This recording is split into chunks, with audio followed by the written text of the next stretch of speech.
My name is Ted Burns, and I'm Senior Director of Political Affairs and RADPAC for the American College of Radiology Association, and I want to welcome you to our RADVOCACY podcast hosted by RADPAC.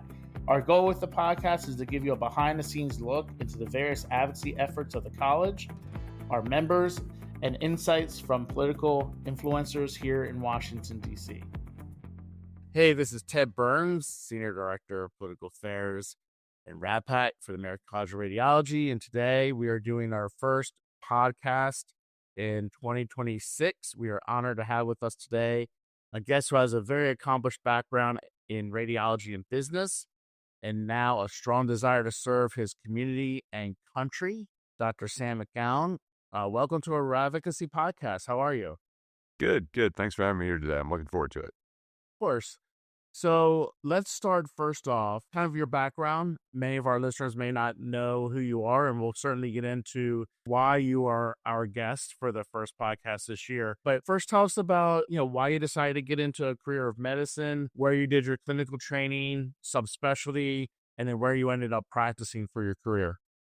Okay. Yeah. Well, for starters, when I was young, I feel like we all have life events that change us forever. And for me, it was when I was 10 years old. My sister Fran was a loving, active, healthy 14-year-old, and she suddenly got sick and ended up in the hospital. And they wanted to put her in the ICU, but they couldn't because it was full. And she ended up being on a regular hospital bed. And we think she died when she had an allergic reaction to penicillin. So it was a very traumatic event for me and the family, of course. And I didn't have any family in medicine at the time or anything like that, but it was one of the events that led me to a career in medicine. I didn't have a lot of confidence going to college that I could get in med school because I always heard it was so hard to get in. And it was good in numbers and math, and I figured I'd have a better chance if I did something math-based. So I did mechanical engineering undergraduate, but I always planned to go into medicine.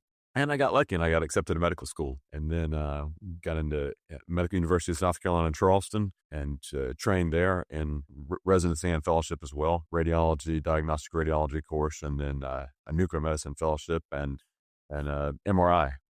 Now, was fellowship just kind of becoming a thing when you were starting your career, or had that been going around for a while? No. Yeah, everybody had the opportunity to do fellowships, and probably half the people went to fellowship, and I would say half just went straight into work afterwards. It was the exact time because radiology used to be one intern year. It used to be 4 years, and some programs offered it with an intern year, so it'd be 5 years. It was right at the time they were switching over. I kind of slid into the door, so I was able to do the 4-year program without the intern year. Got it. So let's kind of introduce you to our audience here. Like I said, many may not have known your name. Hopefully they will come to know it very well over the next few months and years to come, for that matter. You have decided that you would like to run for Congress in South Carolina's 1st Congressional District, which is an open seat that is being vacated by Congresswoman Nancy Mace. And so I think probably my first reaction when I heard the news a few months ago and right before we first talked, and I would assume also the people listening would want to know, what the heck are you doing? Why would you want to run for Congress, especially the way things are now? It's so divisive and such kind of like a hot thing. Tell us kind of about your decision, why you wanted to do this, the timing of it, and running in particular for that seat. Well, I'm a doctor. My wife's a doctor. My daughter's in medical school, and we sit around the table and talk medicine to the extent that annoys our sons. And we, in medicine, it just seems like you want to treat patients, and so much of the time you run into interference, and in life as well, from government issues, and we complain about them a lot. And sometimes you get to the point you're like, well, you can't keep complaining about it if you're not going to try to do something about it. So I love our country. I was born in the greatest country on earth, the best time in history. I didn't have to go to war to fight for my freedom or anything. I've been blessed by the opportunities in this country. So, and Christ said in the Bible, too much is given, much is expected. So I'm kind of a financial problem solver as it is from all my business and entrepreneurial experience. So, my wife and I talked about it. We talked to family and friends about it and prayed a lot about it. And like my wife says, if people like us don't do it, the kind of people you end up with in Congress. So, felt like it's an obligation and something to have a skill set for. So obviously this is a big step and a big change career-wise from, practicing as well as being in business. So far from when you've announced to now, kind of just talk about some of the biggest hurdles you've experienced, maybe, things that are a surprise for you. Like, oh, I didn't realize running for Congress was going to require me to do this, or this is actually something I really have come to enjoy about running for Congress. Kind of just walk us through a little bit about the early parts of this journey that you're on in your congressional candidacy. Kind of reminds me of when I switched from engineering to medicine. I think when in engineering, you analyze everything, and in medicine, in medical school, there's a lot of memorization. And I either made an F or a D on my first two tests in med school. And I looked around and said, I can do this. I just can't, I had to reassess things. And I realized I was just studying all wrong. So you have to train yourself to think differently and study differently. Same thing here. I've never run for office before. I've been served on a lot of boards, so, hospital boards, charitable, homeless shelter organizations and stuff like that. But this is a totally new experience. I'm, running against some career politicians that have run campaigns before and have campaign staff and know how it works. So I'm just, each day learn a little bit more about the ropes. I've always loved to learn, and it's just another learning experience for me, another challenge. And I like a good challenge. It's interesting. You kind of make reference to the fact that some of the other candidates in this, what we would call a pretty crowded primary field, have kind of electoral background. They've been elected to local office, whether it's in the state legislature or maybe city council or whatever it may be. And, with that comes some inherent advantages of, hey, I know how to run a campaign. I've been on a ballot before. I kind of understand the ebbs and flows of it. But there's also some disadvantages. I would assume that your area is not that different from a lot of other areas where people are like, the last thing I want is a career politician. I'm tired of career politicians. So I would think, while in a way, being a first-time candidate may be a disadvantage as you're kind of learning the ropes and recalibrating kind of how you approach things, it's also a huge advantage because you're coming at it from a completely different perspective than these folks were almost on an autopilot type of campaign mode. I don't know if that's something that you want to talk about or if it's something you would just agree with, or maybe you disagree with. I don't know. But I would think that it would be probably a net positive for you being a first-time candidate or someone who's not a career politician. Yeah, it's kind of funny how every now and then you run into people that think, oh, well, you don't have any experience in politics. Don't you think those people are better? And it's like, well, do you think the system's working great now? And they usually say no. It's okay, well, Right. maybe I can't do any worse, but I hope I can do better. I think it's maybe the difference between sympathy and empathy. It's sympathy if you have an experience. With empathy, I think is a much more knowledge to feelings because you've experienced them. So just like, had serious losses as a child, losing my sister, I was able to empathize with patients better. And I think been through medicine and see, the burdens of regulation, even when they're well-intended, and what doctors have to deal with trying to get reimbursement. And most doctors I know they want to spend more time with their patients and less with paperwork. And we all want to give better and better quality. We feel like if you're not, moving forward, you're falling behind, right? When I went to my medical practice, the PAC systems were just coming out. I helped pick out the PAC system for our hospital. I helped pick out our first PET scanner for the hospital. I did the first vertebroplasty at the hospital, and it's just one thing after another. Helped set up cardiac CT at the hospital. It's all been an adventure, and I think not being a politician, a career politician, will help me, especially more in service. I never hear people serving that say, "Oh yeah, well he's from business, though he's not doing a good job as a public servant." We all want to serve people, serve our patients, serve our citizens, and try to make the world a better place and work towards a common good. Well, and from our perspective, which obviously is a very selfish perspective from the lens of medicine and more specifically radiology, when you look at the composition of Congress, you've got 535 members between the House and the Senate. You have 19 of them are provider backgrounds, that they were an MD. So that really equates to about 4% of Congress has a legitimate healthcare background. So, bringing that expertise that you have from a clinical perspective, from a business perspective, having to make a bunch of decisions, as part of your practice, that comes with a great amount of responsibility and experience and expertise that I would think if you get elected to Congress, a lot of your peers would find very useful for them who don't have that understanding and background. I mean, we used to always joke that, the most that members of Congress knew about healthcare was Obamacare good or Obamacare bad, depending on what side of the aisle they were. And that was about it. And it's, it's kind of tongue in cheek. It's really almost the truth. And you have, most members of Congress who are relying on a 27-year-old kid, essentially, who is their staffer to tell them what they should do on the healthcare issue, when healthcare routinely is the top 3 issue in the country, and it impacts every single voter every single day, whether it's access, whether it's affordability, whatever the case may be. And so I don't know if that's something you kind of want to touch upon. You've already talked to just recently this week a member of Congress who is one of those 19, Congressman John Joyce. You've spoken to him, and just kind of getting a feel for what it would be like to be a member of Congress with that healthcare background. Yeah, Congressman Joyce was great. He really is passionate about medicine and bringing his knowledge from the healthcare field to try to help on the doctor's caucus in Congress. And I want to do the same thing. South Carolina hadn't had a doctor in Congress, from what I can tell, for over 200 years. So I want to be South Carolina's doctor in the House. I don't think we've ever had a radiologist in the House of Representatives, from what I can tell. We have not. I was the one that, when I was even new with my group, I was the one that negotiated contracts with insurance companies. I did certain negotiations with the hospital. And when you're picking out equipment for procedures, you have to negotiate and research that kind of stuff. And so it's all life experiences that we build upon. And we know how difficult the payer system can be. And I just want to bring all that knowledge to serving the people. And I look forward to being in the doctor's caucus in that.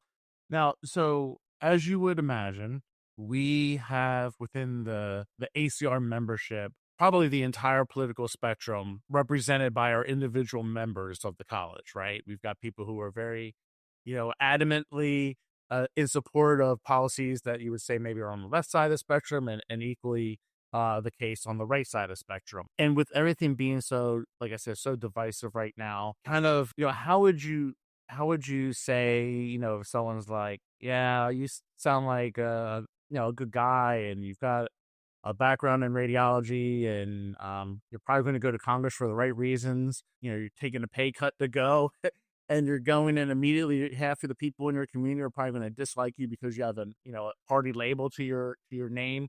But I want to give you the benefit of the doubt, but I'm a Democrat and you're a Republican, and so like how do you kind of envision kind of threading that needle between, you obviously have your own principles of what you believe and feel passionately about from a policy perspective, but also like, hey, when I was a radiologist and I'm looking at imaging and doing, interpretations, I'm not worried if the patients are Republican or Democrat. I'm worried about giving them the best care that they need regardless, and so I guess maybe that perspective is helpful as you're trying to figure out, putting putting the provider perspective over partisanship, I guess.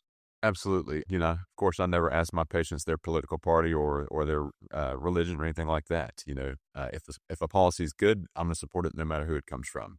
And within my practice, we had Democrats and Republicans, and you've got to agree to disagree. But I think mistakes people make is try to find a cure or fix for tomorrow, and we don't look at a patient and always have a super cure. A lot of times we know treatments are going to take months or even years. And I think the way to do it is you look for common goals, what your goal is a long way out, and then try to work backwards and find solutions that work for everybody. Try to find a consensus. Martin Luther King said something to the fact that tomorrow's challenges are here today, so we've got to act with urgency. And healthcare is becoming a bigger and bigger issue every year, it seems like. And the one thing I will say, which is an interesting dynamic, if you look at, for instance, going back to Congressman John Joyce, who's a Republican, he's, head of the Doc Caucus, which is a group of Republican physician members in the House. His classmate was also a physician on the Democrat side of the aisle in the House named Ken Schreier from Washington State. And if you hear Dr. Joyce talk, almost every time when he's talking in the physician community, he'll reference his relationship with Dr. Schreier. He's like, hey, we came in at the same time. I'm a Republican. She's a Democrat. But we have that commonality of being a provider, and we understand what it's like and that responsibility to be a provider and to treat patients and to understand, affordability in healthcare and access in healthcare and all these types of issues. And the Democrats are now building kind of their own version of a Doc Caucus in the House. Dr. Joyce and Dr. Schreier talk quite a bit. And he said, you would be surprised as much as you would think on an issue like healthcare, and there's so many different ways to to approach it, he's like, we have a lot more in common than people would guess. And he said that type of commonality really allows them more than anything just to have a dialogue. He said that's really like the first step. We can have a conversation. We're doing much better than the remaining part of Congress who doesn't even try, right? And so I think, you make a really good point. Like it's such an important issue. You have to be open to looking at, what the goals are, regardless of the partisanship, and then how you work backwards to achieve those goals, kind of for the greater good. One of the things that I believe is also in your background, in addition to, when you were practicing, as well as, going into the business world, you also have been president of the MUSC Medical Association alumni. Is that right? That's right. The Medical University of South Carolina Alumni Association. I'm the Yeah. president of it currently. And so how does like, what's that entail, and what's been the kind of results of your engagement with them as far as just, building the network and, understanding what is important to the needs of that community, and how you can be a resource for that? Yeah, well, MUSC is the main tertiary care center for the state. So probably more doctors in the state, of course, trained there than anywhere else. But, and it's also, MUSC is also building its network throughout the state to try to provide better care. So there's, of course, friction between local hospitals and MUSC's expansion. Our goal is to provide quality and affordable health care to the citizens of South Carolina.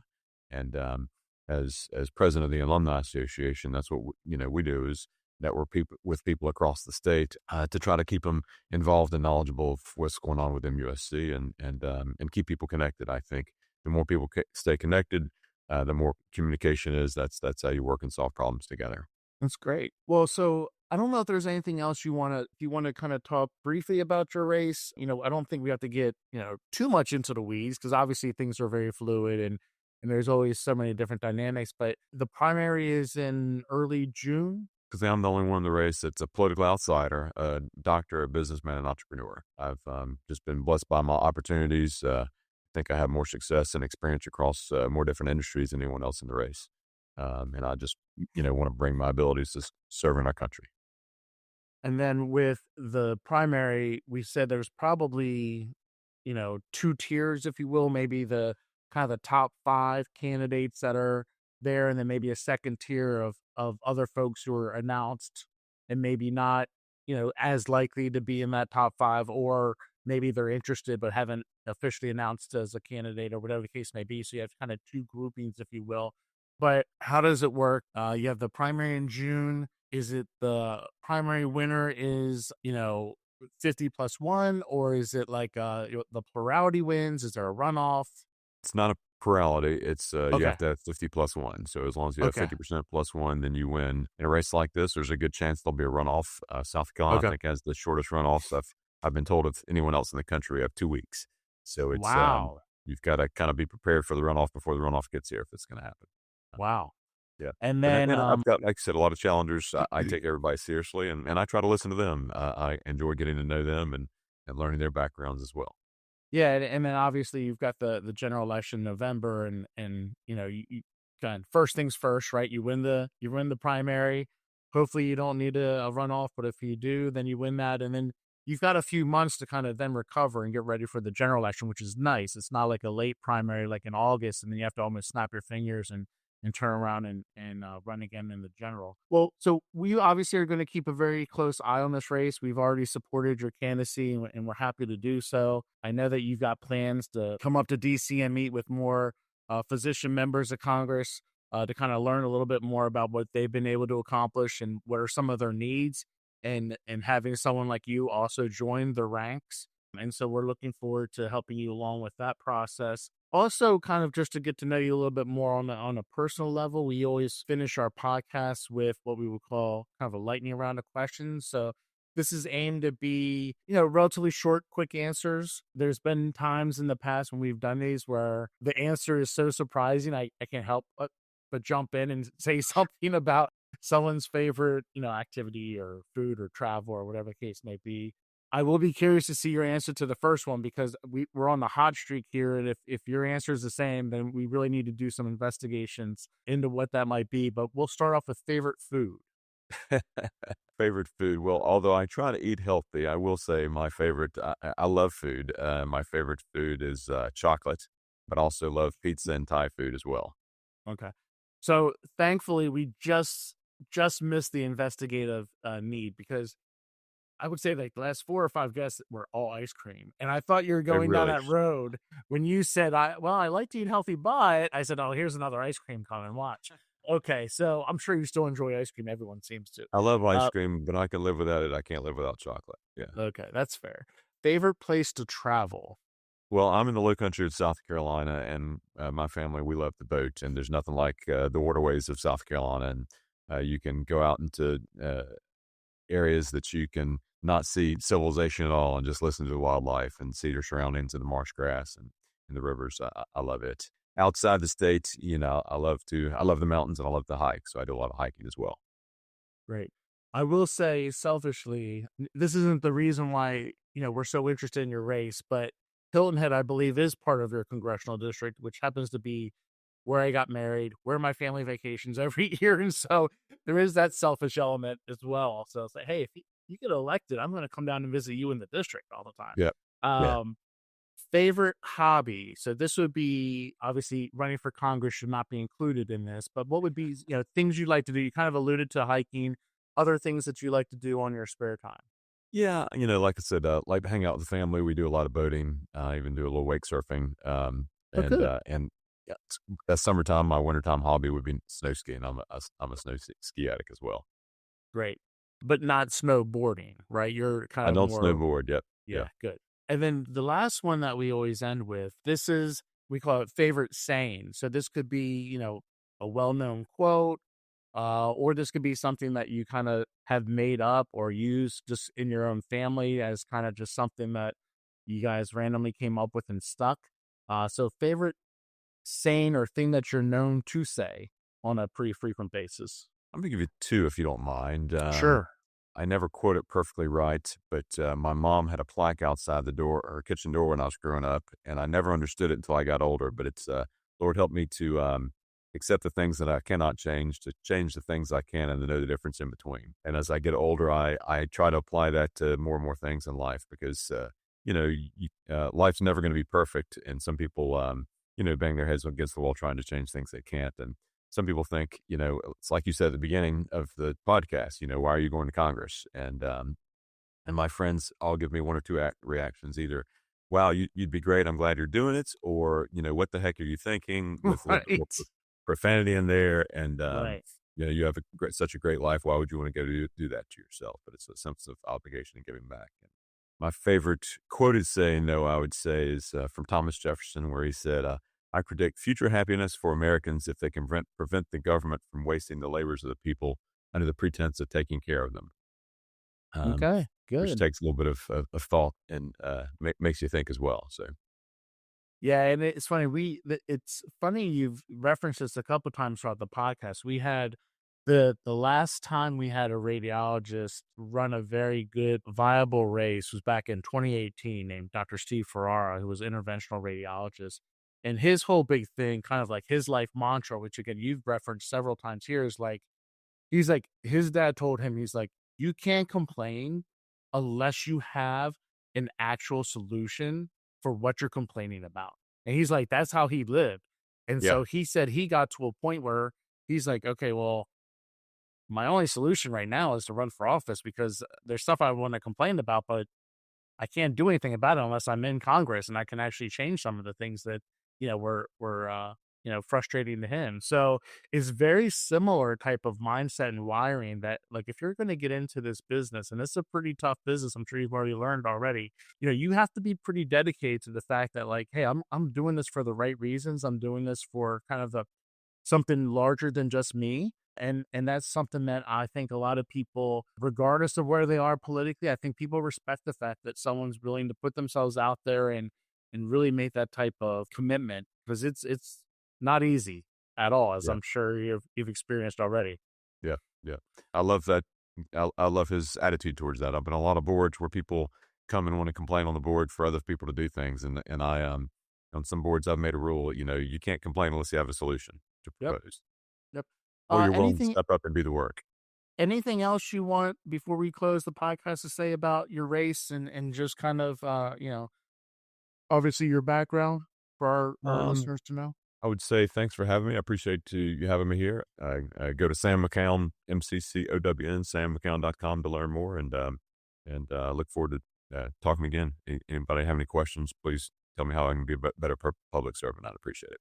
And again, Well, I'm we the only appreciate one with the political outsider and a doctor and entrepreneur in the race. Well, we appreciate you throwing your hat in the ring, and we are very excited to see how this progresses. And obviously, like I said, we're happy to support your candidacy, and we will certainly be in touch. We will certainly make sure that the people who are listening to this know how to get to your website and learn more, and maybe even get involved in your campaign. And look forward to being on this journey with you together. So thank you for your Yep. time, and wish you the best of luck during the race. Thank you, Ted.